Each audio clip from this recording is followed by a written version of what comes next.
Yes, brother. Good evening, Mr. Zakir Naik. My name is Gulab Chand Vishkarma, and I have a question.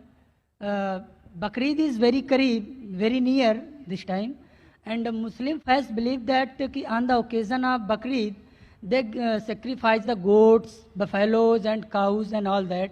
And according to the Islam, insaniyat and humanity is very important, and every faith should be pity and kind on animals and human being and all that. Then if they believe in this, then why they give the sacrifice of goats, cows and buffaloes on the occasion of Bakrid? Whether they should do it, whether it is in favor of humanity or insaniyat. Brother asked a very good question, that why are we sacrificing goat on Bakrid?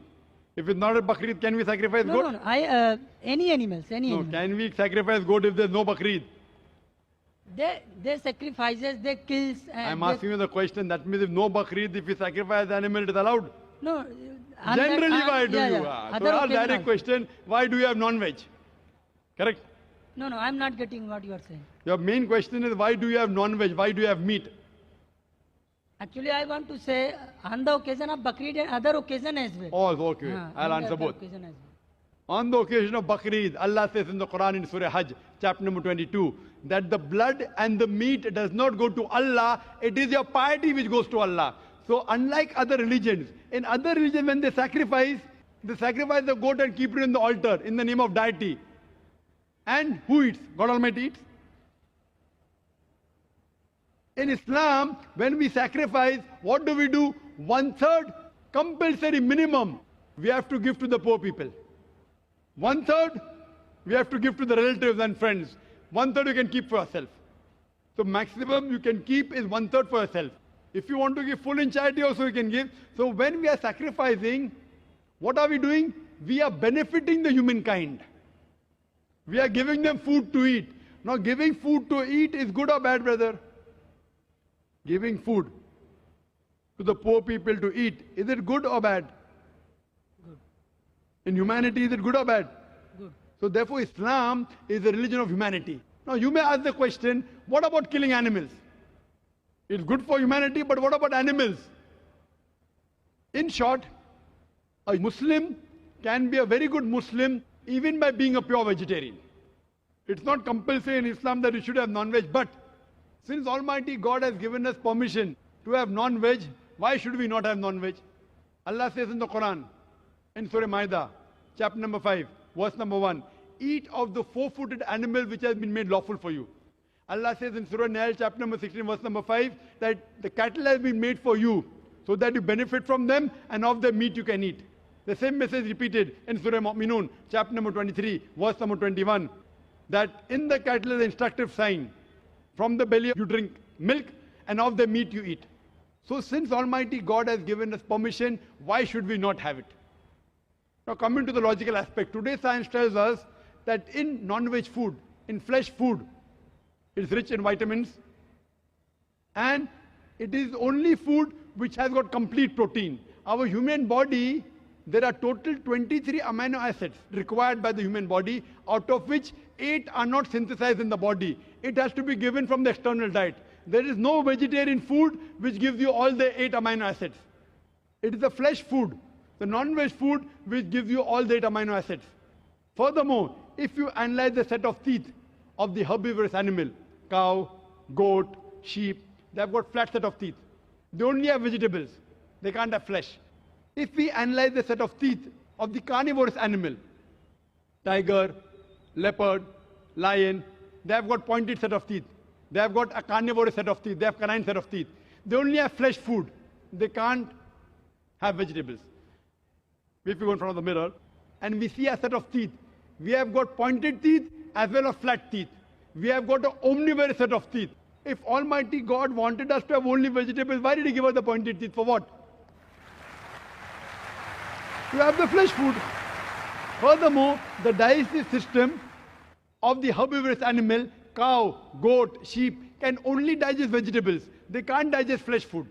The digestive system of the carnivorous animal, tiger, leopard, lion, can only digest flesh food. They can't digest vegetables. But the digestive system of the human being has got small intestine and long intestine. We can digest vegetable as well as fresh food. If Almighty God wanted us to have only vegetables, why did He give our digestive system we can digest both?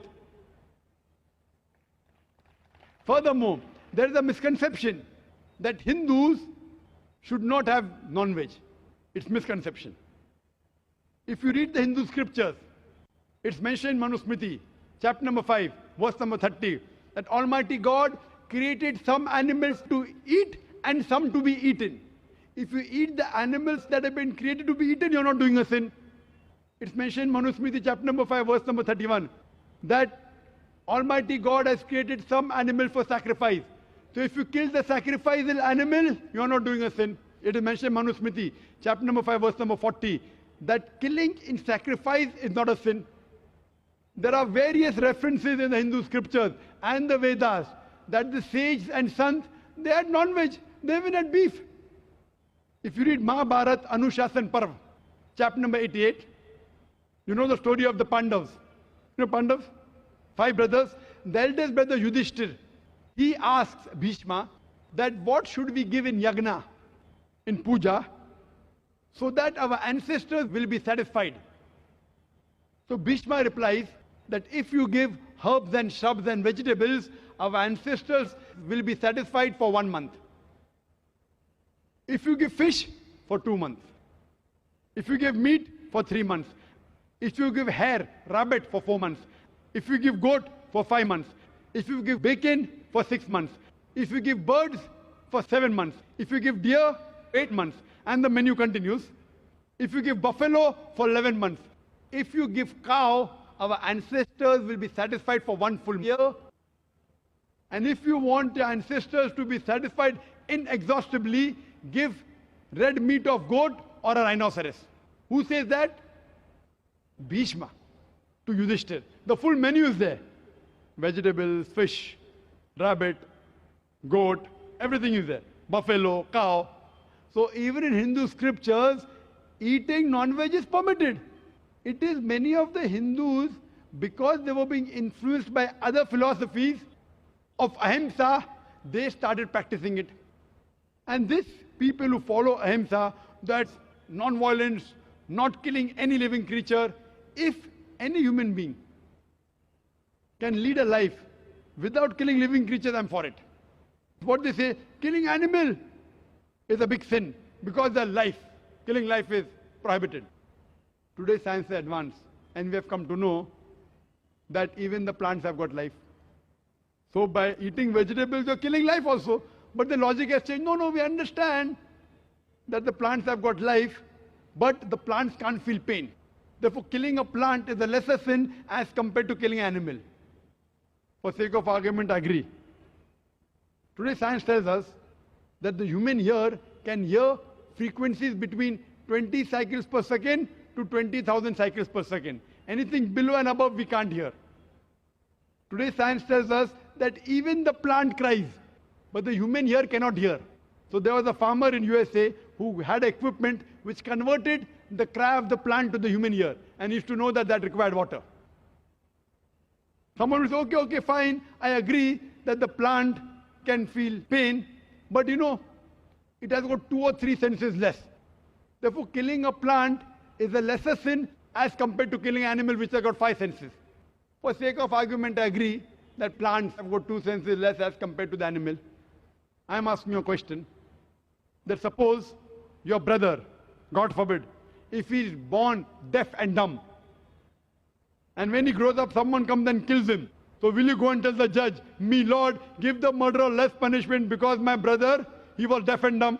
Will you say that? You will tell the judge, give him a bigger punishment. My brother was masoom. He could not hear, he could not speak. So in Islam, it does not work like that. 2 senses more, 2 senses less. Allah says in the Quran in Surah Baqarah chapter 2 verse number 168, eat of the good things we have provided for you. What is good, what is tayyib, you can have.